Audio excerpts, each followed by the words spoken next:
Fala, aluno da número 1! Todo mundo bem, gente? E aqui eu gostaria que você entendesse aqui, galera, um tema importantíssimo da filosofia de David Hume. Esse tema, ele é a base, né? E é um dos temas que mais são cobrados em processos seletivos. A crítica à noção de causalidade. Aqui eu vou dar um exemplo para você entender o que é a causalidade. A pedra esquenta porque os raios do sol incidem sobre ela. Beleza, você está olhando aí, né, lá num dia de sol, né, sol escaldante, 3 horas da tarde, você vai pegar uma pedra que estava ali no sol, você queima a mão. Aí você vai falar, poxa, essa pedra está quente desse jeito, por quê? Porque o sol está aí quente, incidindo sobre ela. Beleza, tá? Nesse exemplo, a gente já está entendendo um pouco o que é a causalidade, ou seja, você vai fazer uma associação de que o calor da pedra, a quentura da pedra, está associado a um outro evento que seria o raio do sol. Um outro exemplo interessante aqui, onde há fumaça, há fogo. Beleza? Você também, quando vai utilizar, quando a gente costuma fazer esse juízo de que onde há fumaça, há fogo, nós também estamos utilizando o princípio da causalidade. A gente está partindo do princípio de que a existência da fumaça está associada à presença do fogo, ou até vice-versa. Beleza. Só que o que eu queria chamar a atenção de vocês aqui é o seguinte.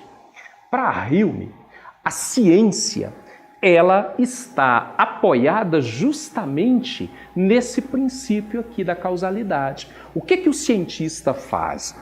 Veja bem o que o cientista faz. O cientista, ele faz uma experiência, ele repete essa experiência várias vezes e, ao repetir essas experiências várias vezes, o cientista observa regularidades. Tá? Então, por exemplo, o cientista ele pega ali, né, uma porção de água. Ele ferve aquela água, submete aquela água a uma temperatura, por exemplo, ali, né, de 100 graus. E aí ele vai notando que, né, toda vez que aquela água está sendo submetida àquela temperatura ali de 100 graus, ela ferve, beleza. Em cima dessa repetição de experiências, o cientista, então, ele acaba criando uma lei, um princípio, uma verdade universal de que a água ferve a 100 graus Celsius, ou simplesmente dizer a causa da mudança de estado da água é o calor, né? É o calor. Ok. Só que o David Hume está querendo mostrar o seguinte, galera, e isso aqui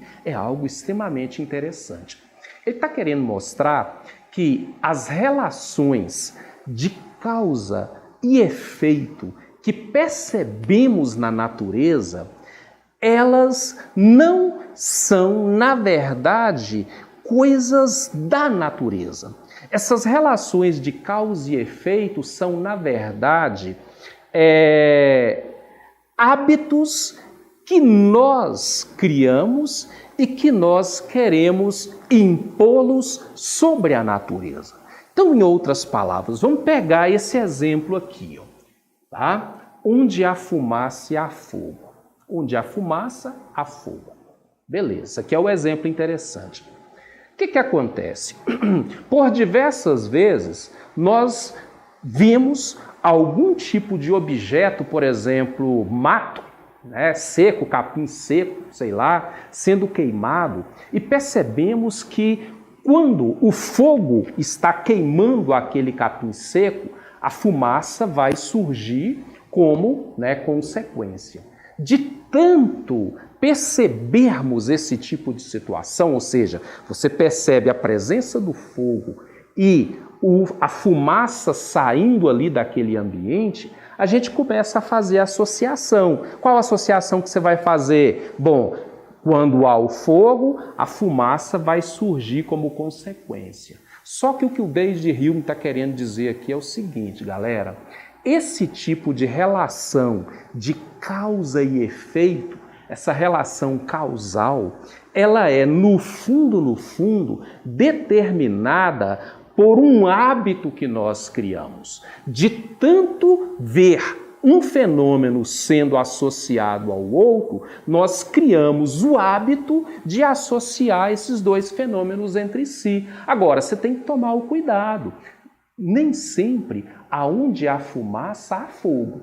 Você pode, por exemplo, no nosso estúdio aqui, uma lâmpada pode aquecer, tá? E esse aquecimento sobre uma superfície pode produzir fumaça, mas não necessariamente tem fogo. Assim como, por exemplo, lá no fogão da sua casa, tem lá a chama, né, que está aquecendo a panela, mas não necessariamente tem fumaça.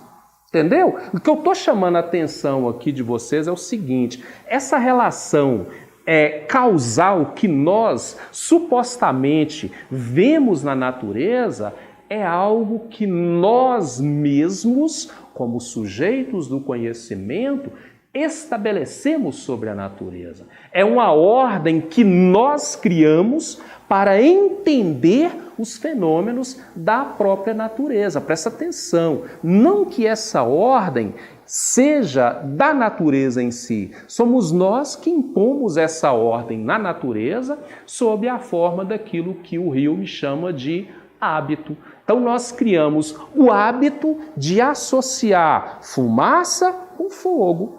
Tá? E essa associação, ela nem sempre ela é verdadeira. Nós associamos também a ideia do sol, né? O raio do sol sobre a pedra, com o calor que eu sinto quando eu toco naquela pedra. É uma associação que nós fazemos. Opa, a causa do calor da pedra é o raio do sol que está incidindo sobre ela. É uma associação. E o que nos leva a fazer essa associação mesmo?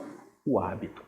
Beleza? Então, o que eu estou querendo no fundo mostrar para você é o seguinte: para Hume, a ciência é um conhecimento cujas bases é essencialmente racional. O Hume vai dizer, não, a ciência ela está fundada em hábitos que nós criamos e colocamos esses hábitos na interpretação das coisas. Enfim, nós acreditamos, por exemplo, que um determinado tipo de fenômeno sempre será a causa de outro fenômeno. Tá? Então você vê ali um fenômeno fogo e você associa aquele fenômeno fogo com a fumaça e vice-versa. Tá? Então você acredita que aonde está saindo fumaça haverá necessariamente a presença do fogo e essa associação é resultante de um hábito. Galera, então vamos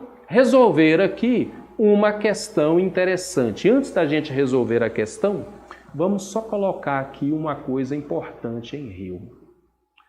Para o Hume, todo conhecimento, tá? Ele tem como base a experiência, porque ele é um pensador empírico, empirista. Beleza. O conhecimento está fundado na experiência sensível. Ora, se o conhecimento está fundado na experiência, como é que fica, então, aqueles conceitos, aquelas ideias tão caras à história da filosofia como a metafísica? Por exemplo, Platão falava de essência das coisas. As coisas têm uma essência, né?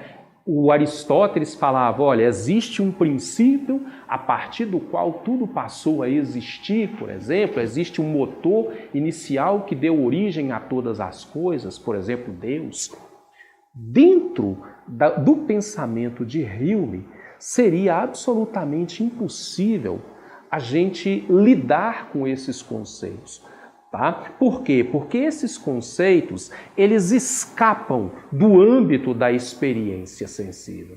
Então, se eles escapam do âmbito da experiência sensível, são conceitos metafísicos. E sobre esses conceitos, o Hume vai dizer, cara, eu nada posso afirmar. Eu não posso afirmar, por exemplo, que exista um primeiro motor, porque é algo que escapa ao nível da minha experiência. Eu não posso dizer, inclusive, que exista Deus.